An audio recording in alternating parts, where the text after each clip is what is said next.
Ulitin ko pa! Sama pamilya.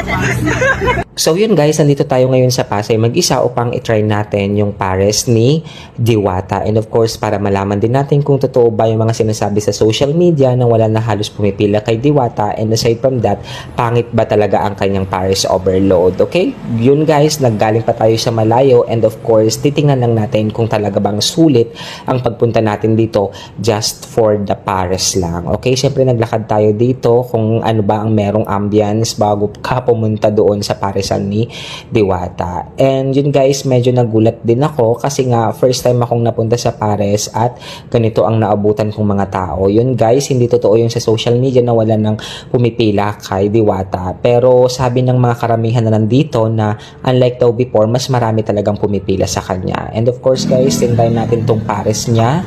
And honestly with you guys, sobrang sulit yung 100 pesos kasi may free soft drinks na, unlimited rice, and unlimited sabaw. So sulit na sulit siya sa 100 pesos. At yung lasa guys, masarap naman ang lasa niya. Okay, pero kung ako tatanungin kung sulit bang pumunta dito just for the pares lang, hindi po siya sulit. Okay, kung may mga paresan na mas malapit sa inyo, mas kumain na lang kayo. Ito yung tinatawag natin na pagkain na overhype lang talaga sa social media.